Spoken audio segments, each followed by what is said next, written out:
Assalamualaikum warahmatullahi wabarakatuh.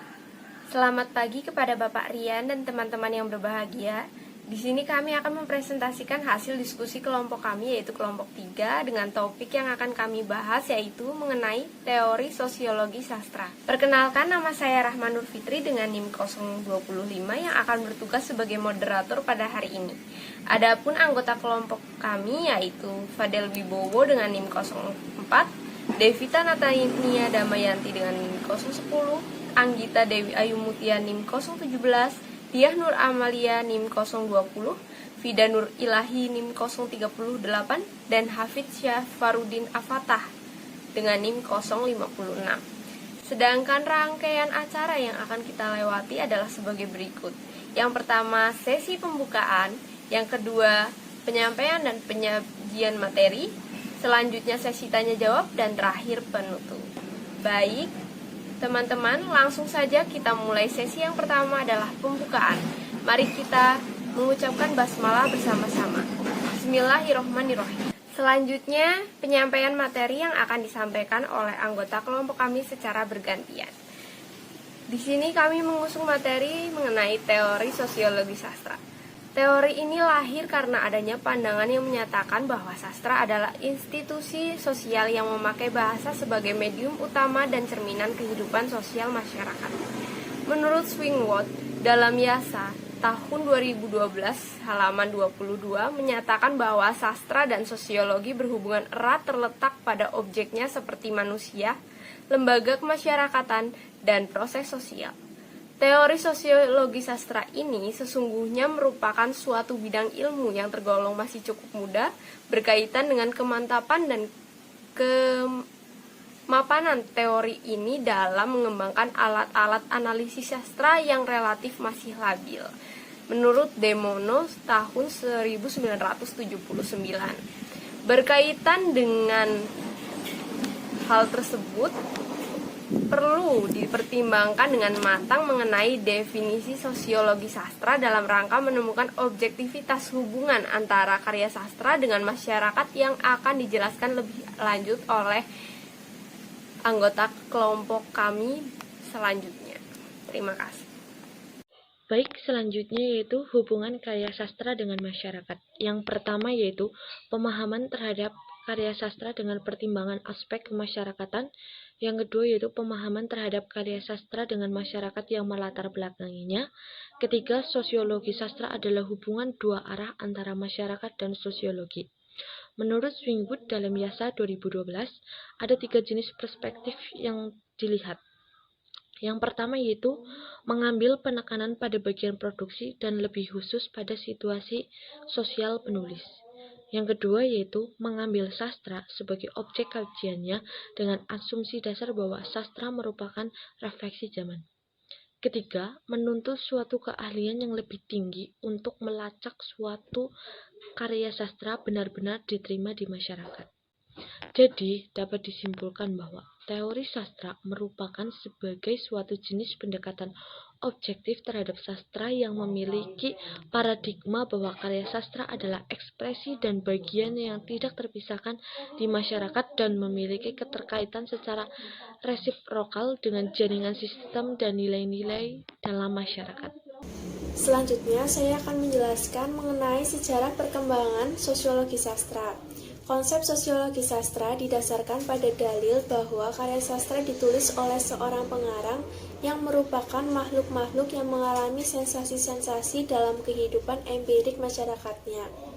Tokoh-tokoh penting yang telah melahirkan teologi sastra. Yang pertama, Plato. Menurut Plato, segala sesuatu yang ada di dunia ini sebenarnya hanya merupakan tiruan dari kenyataan yang berada di dunia gagasan.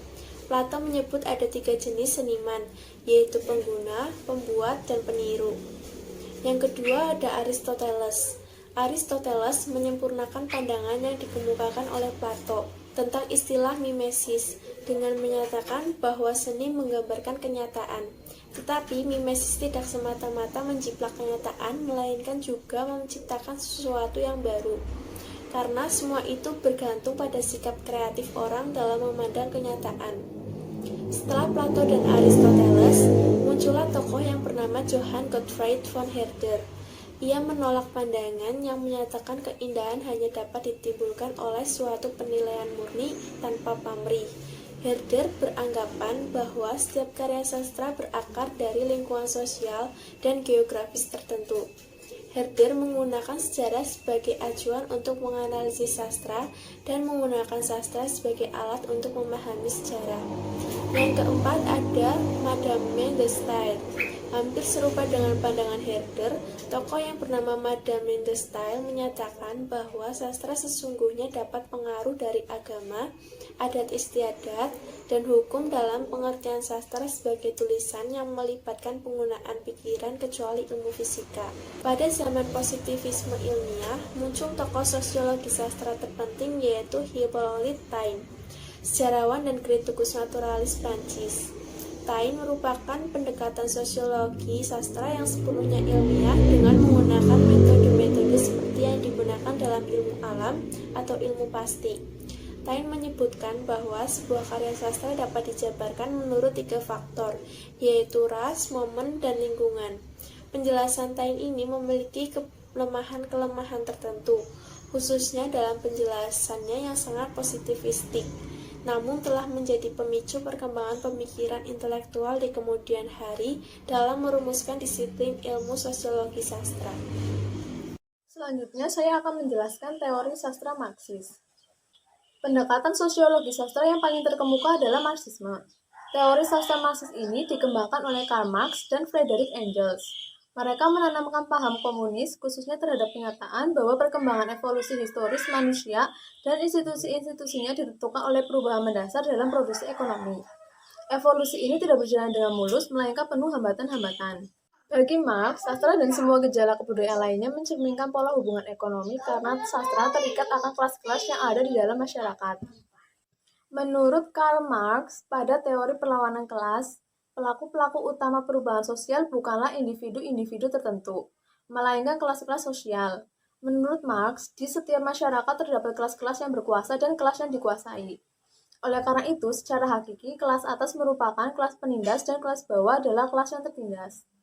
Ada 3 hal mendasar yang menjadi poin penting pemikiran Karl Marx berkaitan dengan kelas dan revolusi kelas bawah terhadap kelas atas.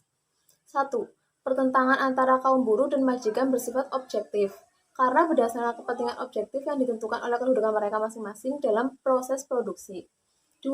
Kepentingan kelas pemilik dan kelas buruh secara objektif bertentangan. Mereka juga akan mengambil sikap dasar yang berbeda terhadap perubahan sosial. 3. Setiap kemajuan dalam susunan masyarakat hanya dapat tercapai melalui revolusi. Apabila kelas bawah bertambah kuat, maka akan mengubah ketergantungan kelas bawah dari para pemilik. Selanjutnya, sastra sebagai cermin menurut George Lucas. George Lucas ini merupakan seorang kritikus Marxis terkemuka dari Hungaria. Beliau menyatakan bahwa sastra terikat pada kelas dan sastra yang besar tidak mungkin lahir di bawah dominan borjuis. Kemudian Lucas menggunakan istilah cermin sebagai ciri khas dalam keseluruhan karyanya. Menurutnya, mencerminkan berarti menyusun sebuah struktur mental, yang artinya sebuah karya sastra tidak hanya mencerminkan fenomena secara individu secara tertutup, melainkan sebuah proses yang hidup. Dan sastra tidak hanya mencerminkan realita hidup sebagai macam morfologi, melainkan juga sebagai bentuk khusus yang mencerminkan realitas secara jujur dan objektif, dan dapat juga mencerminkan kesan realitas subjektif.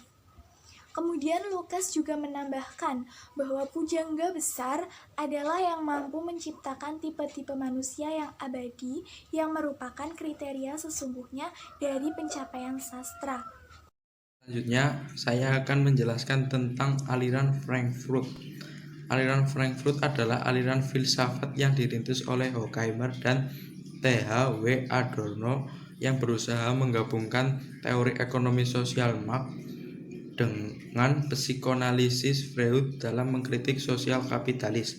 Dalam bidang sastra estetika Marxis, aliran Frankfurt mengembangkan apa yang dimaksud dengan teori kritik. Teori kritik adalah sebuah analisis kemasyarakatan yang meliputi unsur-unsur aliran Marxis dan aliran Freud. Adorno mengkritik pandangan Lucas bahwa sastra berbeda dari pemikiran tidak mempunyai hubungan yang langsung dengan realitas. Keterpisahan itu menurut Adorno juga memberikan kekuatan kepada seni untuk mengkritik dan menegasi realitas, seperti yang ditunjukkan oleh seni-seni avant-garde.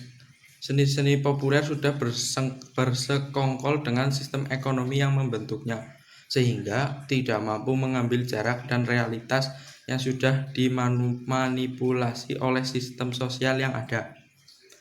Adorno menolak teori-teori tradisional tentang kesatuan atau mengenai bahasa yang penuh arti karena sudah membenarkan sistem sosial yang ada.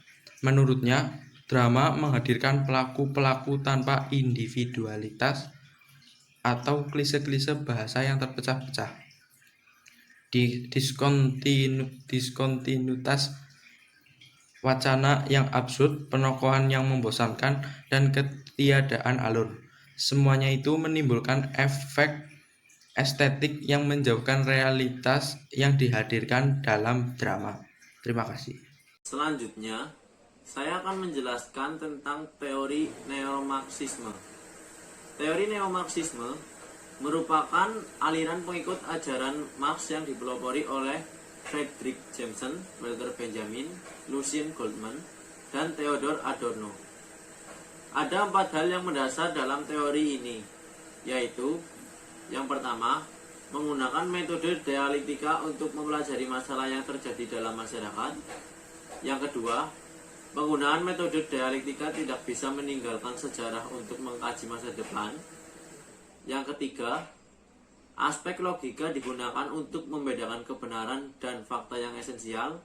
Yang keempat, teori dan praktik objek bahasa dan meta bahasa, fakta-fakta hasil observasi perlu dibedakan. Berdasarkan metode berpikir dialektis, dapat dinyatakan bahwa hakikat karya sastra dapat dilihat dari latar belakang historisnya. Metode dialektika menempatkan karya sastra sebagai subjek dari totalitas masyarakat. Teori Eagleton, seorang kritikus sastra aliran neomarxisme, mengemukakan bahwa kritik sastra bertugas mendefinisikan hubungan antara sastra dan ideologi, karena sastra bukan cerminan kenyataan melainkan mengandung efek ideologis yang nyata. Di samping itu, Eagleton juga mengemukakan tentang kritik politik. Teori kritik sastra harus mengandung ideologi kehidupan masyarakat. Sastra bukan gambaran abstrak, tapi merupakan kehidupan konkret manusia. Baiklah teman-teman, kita telah mendengarkan pemaparan materi dari kelompok kami. Selanjutnya adalah sesi tanya jawab. Untuk itu saya persilahkan bagi teman-teman yang ingin bertanya. Demikian diskusi dari kelompok kami. Mari kita ucapkan hamdalah bersama-sama. Alhamdulillahirabbil alamin. Saya mengucapkan permohonan maaf apabila terdapat kekurangan dan kesalahan pada kelompok kami, yaitu kelompok 3. Akhir kata, wassalamualaikum warahmatullahi wabarakatuh.